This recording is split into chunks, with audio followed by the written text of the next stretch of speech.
Malaysia is one of the fast-growing economy in Southeast Asia. Population approximately about 30 million people.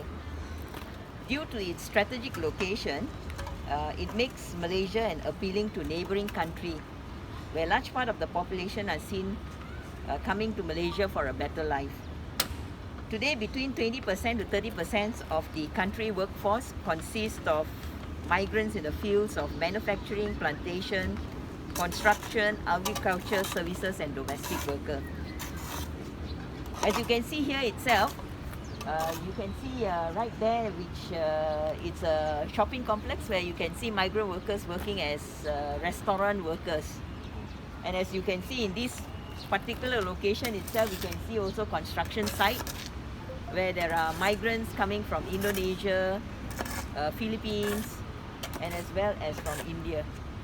Then as you can see, restaurant, majority of them are migrant workers from Myanmar, and they are also a pocket full of them are refugees that is working in the restaurants, as well as agriculture, plantation, and also as well as domestic helper. And majority domestic helpers are from Indonesia and also from the Philippines. So you can see Malaysia is very diverse. And as of 2019, Malaysia hosted 2 million migrant workers. These statistics are based on Immigration Department statistics. Majority of them comes from Indonesia, followed by Bangladesh, Nepal, India, Myanmar, Pakistan, and Philippines. Whereas the domestic workers, majority comes from Indonesia, followed by Philippines, Cambodia, India, Sri Lanka, and other countries. So I was given the opportunity to interview 4 different migrants from different countries and also from different sectors. So one of them are from a restaurant worker who is a Myanmar, who ended up here being undocumented due to agents who have promised, giving him empty promises to renew his permit. Ended up coming through illegal channel, and till today he can't go back, and it's said that even his parents passed away, he couldn't go back to his country. So we will hear stories of his stories of what he will share with us. Then the second group is that I've interviewed the domestic helper from the Philippines who came here legally, coming in with a tourist visa, thinking that they can renew their permit into a work permit, but unfortunately they were cheated again and again. And the third person that I've interviewed is also a person who works in a MRSU, and due to pandemic, she's unable to work, and she's stressed out. She was unable to send money back home for her children, and also as well as she's feeling depressed and full of anxiety. So we'll hear her story later on. And the fourth person that I've interviewed is a domestic worker who worked in Malaysia, who was given an opportunity. She was very happy that she employer has given her insurance, but unfortunately when she was sick, she couldn't claim anything from the insurance, and she has to go through the process of getting help from her friends to help her in terms of assisting her in her medical expenses. So we will hear 4 different stories from 4 different groups of people. So May I know your name? my name is Hui Pao. How old are you? I am 22 years old. How old you came to Malaysia?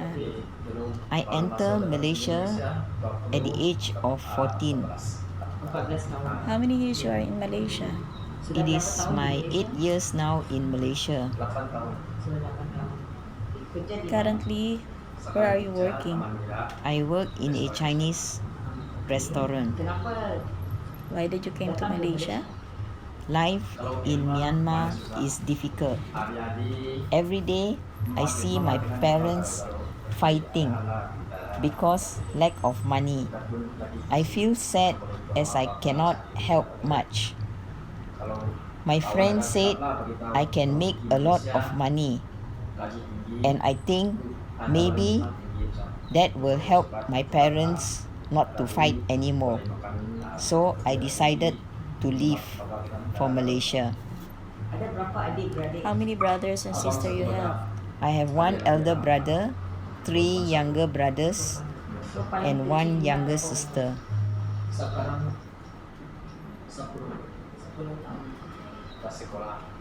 How old is the younger? The youngest is 10 years old and still schooling.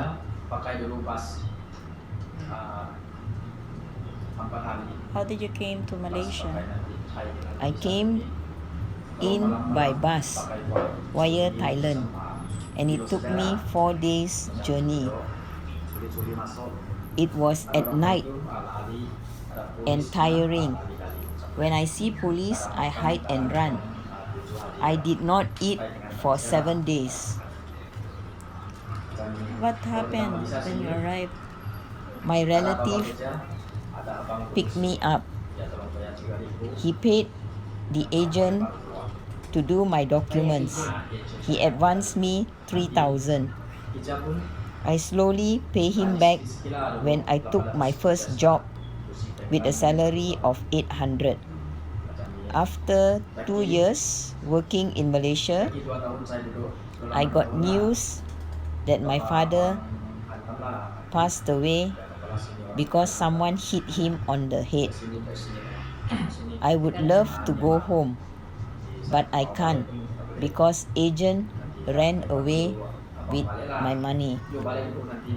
Following year, my mother passed away due to illnesses, and also due to no money, we couldn't go and see a doctor. She was suffering almost 10 years.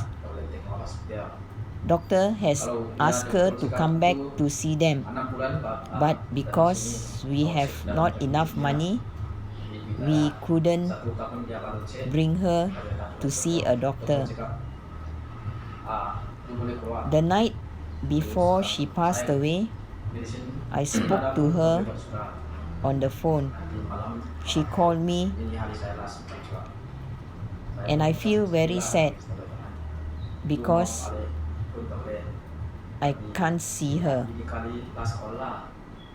Although I would love to go back to visit her. How old was she when she passed away? She was 34 years old. How many years now? I think around 6 years already. Both my parents have passed away. Why can't you go home to see your mom? Even if I want to go, I do not have the passport to go home. And also, I have to pay a lot of money if I want to go back. Due to my undocumented status, I always have to live in fear and have to be alert all the time. And sometimes my boss even pay less. I have to just accept it just to survive and to help my siblings back home. I feel sad. Although I feel sad, but that's the least I can do to help my family.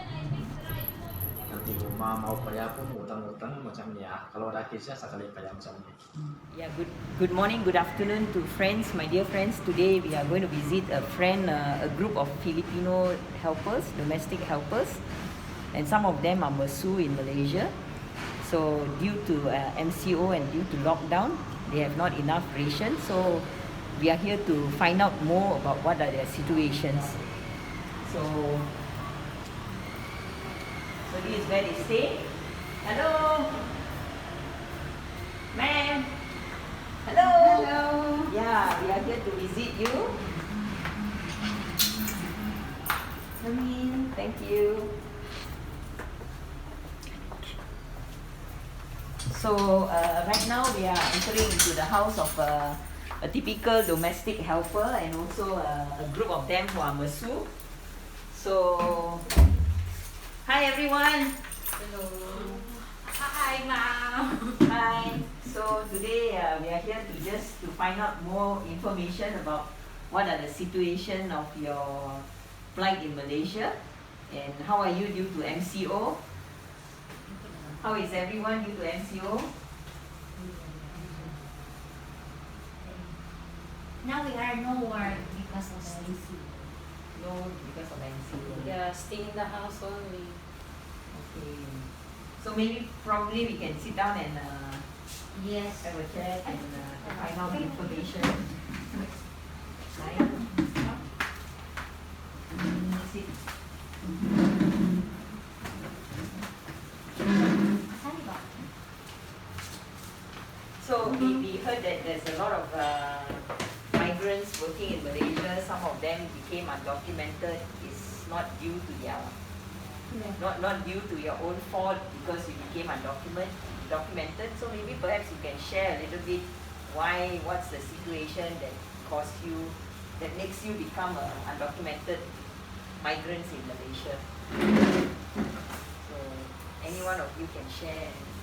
Yeah, for me, why I'm here in Malaysia, because we think that we have a good future when we come here, but we don't know that when we come here because we take a lot of money, but our boss or our employer take advantage of us.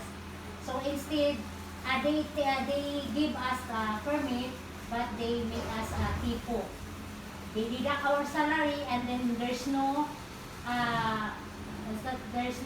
any permit. Is there a proof that shows that you work for a company and then they deduct your salary and things like that?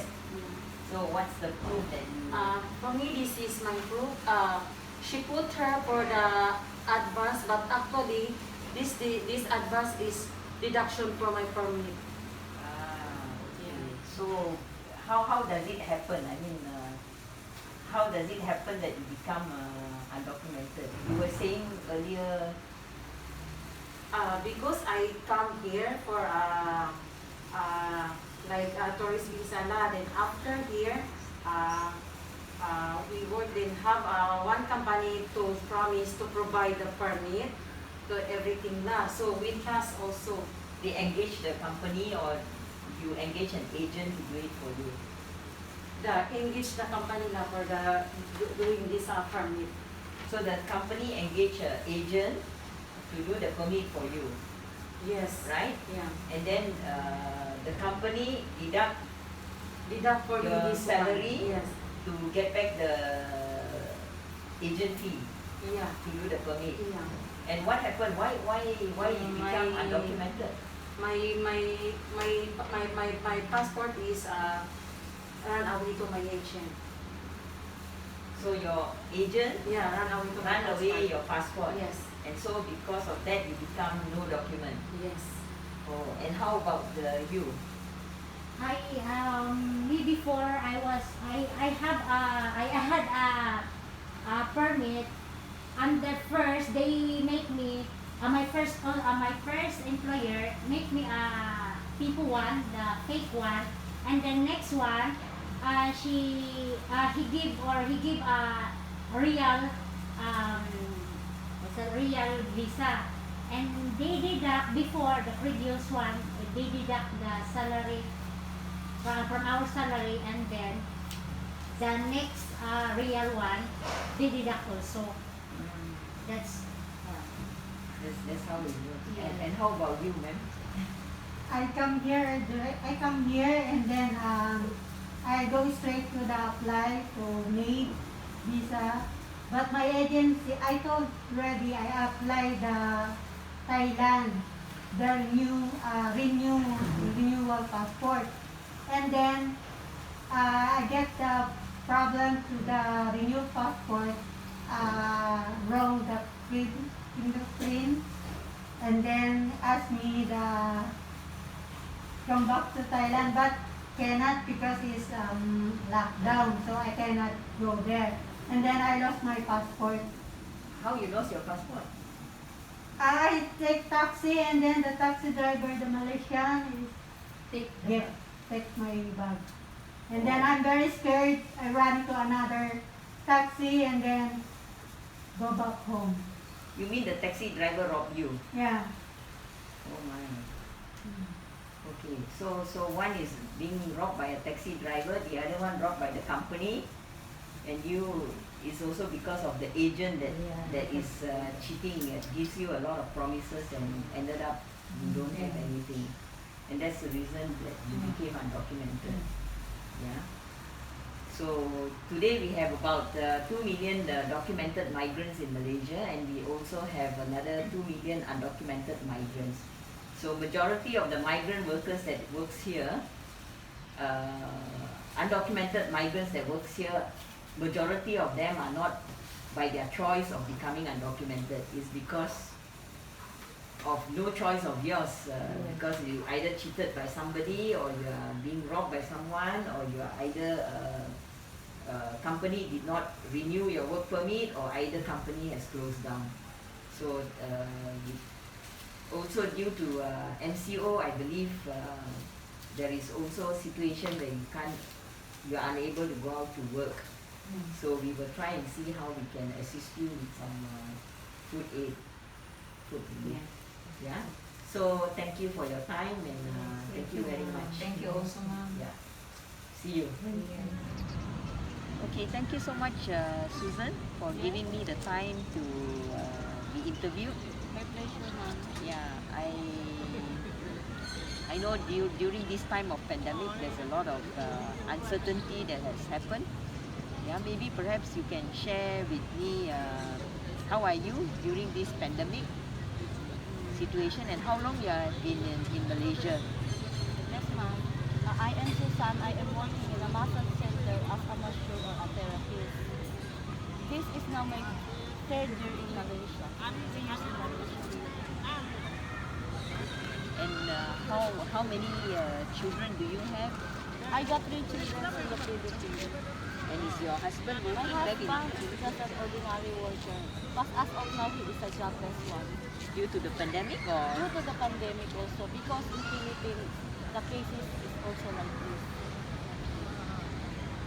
So how long you have not been working?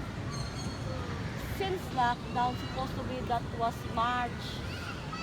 Then I'm just doing massage around here with the neighbors, friends. We survive. But now it's difficult, right? It's difficult to earn money.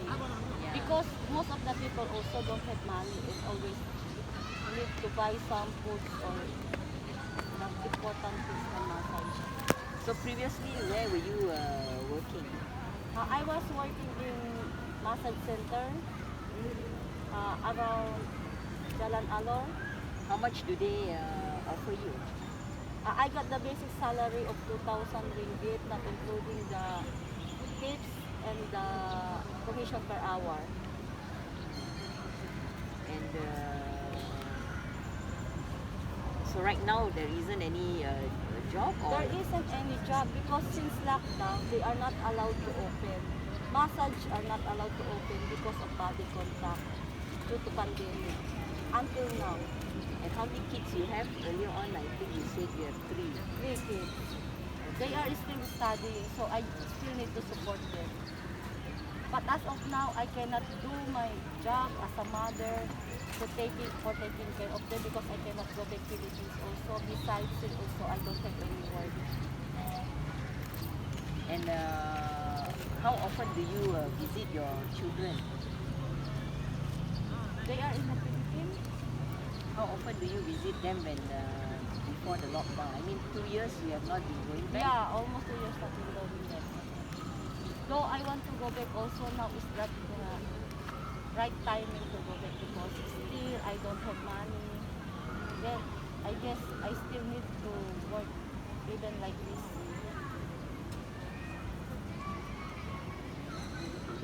So how do you cope when do you call back home often? Yeah. I always call back Philippines because my mom is sick. I really miss them, especially my kids, my husband. Life is so hard, really. Life is so hard just now. During this pandemic, we cannot do anything. Even though we want to go out also, we are afraid because there's a lot of police and checking outside. Though we have some documents, still we are an OFW workers, a foreigner. So there are some questions that sometimes make us scared. And how much do you rent the room here? I'm rating the smallest room, that is 350 only. 350. 350, but now it's hard for me to pay the rental. And do you get pressure from the tenant to ask you to pay 350? Yeah, because for few months I didn't pay until now.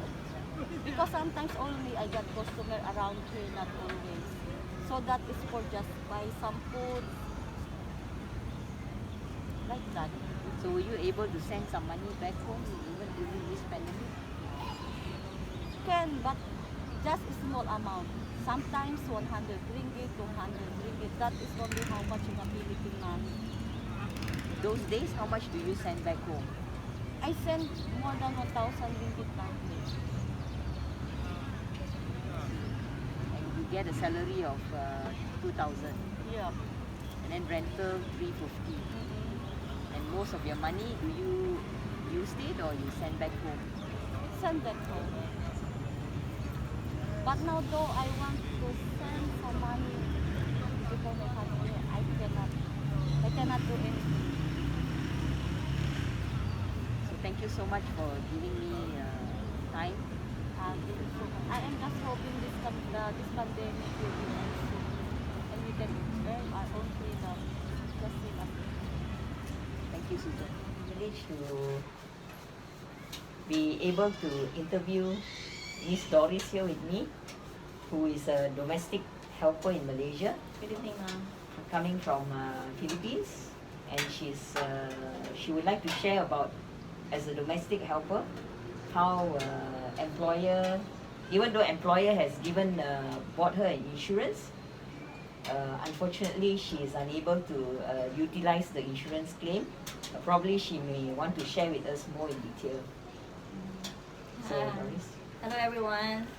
I just want to share to you about what I experienced during the time that I was applying for my insurance when I was admitted in the hospital. So, being a domestic worker in Malaysia, our embassy required all employer to provide an insurance for the maid. So I don't know, maybe my boss quite stingy or saving a bit of money. So they bought me an insurance which is the lowest one, the plan A, which is 10,000 covered. So with the plan A insurance is covered only the accidental and death. So that is the problem that during the time that I have an ovarian cyst and I need an operation, I went to public hospital and asked for the insurance, and they said that I am not covered with that kind of insurance. So what I did is just to ask people, solicit for people's help to make a fund or to go for a fund for my to raise a fund of 5,000 ringgit for the foreigner. If the foreigner got admitted in the hospital, we need 5,000 ringgit deposit. All of us. So that is a sad reality here in abroad or here in Malaysia. So hopefully, So who pays for the premium? I mean, my employer. employee pay for the Yeah. premium. So it's a yearly. As long as renewable? they have something to show to the embassy that they are providing the insurance for us. So if for example, if some employer provide you the expensive premium insurance, then you are lucky. But my employer is not that rich anyway. So I understand them also. So and because of that, you were having difficulties, or was what was your challenges? Because the insurance is only covered for death and accident. And that coverage is 10,000. Yeah, 10,000. Even though it stated then medical expenses. No. They Hospital did didn't not- allow, didn't accept. allow. Yeah. Why they didn't allow? They Because say it the stated- insurance is only covered by death or either death or accident. And mine is sickness. My case is ovarian cyst, so it's a kind of sickness that the insurance not cover. So back in Philippines, do you have ovariances or it's only here that Only you happened discovered here. It's only happened. And how long you have been working in Malaysia? I've been here for 14 years And no issue on health? no issue now. Only this last July. Last July. So that's why you got this ovarian cyst. So it's an eye opener for me that we must check what kind of insurance that the employer provided for us. And can you demand, did you demand to ask for a better insurance? I think it is our right to demand. But ask. did you ask, No. why don't you ask? Because that time I was confused. My think is to raise a fund for myself. So I'm lucky that some people, there are a lot of people who help me and give donations for my healing process. So now I also cannot work because of the COVID things, the lockdown. So I no work, no pay. My boss allowed me to stay on my boarding house and not to work for them first. So what was your challenges? Since you have no job, no pay. A very, very big challenge, a very, very hard life, how to send my back pay at home. I have 7 children to feed, and the rental here, the food, and the expenses that I need to send to my children is all in my burdens right now, and plus my medications. So how do you cope with it? I don't know. I set it all up to God. Okay, thank you so much, Doris, thank you so for much. sharing your plight with listening from the 4 different migrant workers that is working in Malaysia. We can see that we are blessed to have migrants in our midst for sharing their talents. So if today it's not because of poverty, and if it's not because of for a better life for them, they would rather stay back in their own countries rather than coming to a stranger country to help us to develop our economy. So we thank all the migrants for sharing us their skills and their talents, so that Malaysia can be better and develop in the world.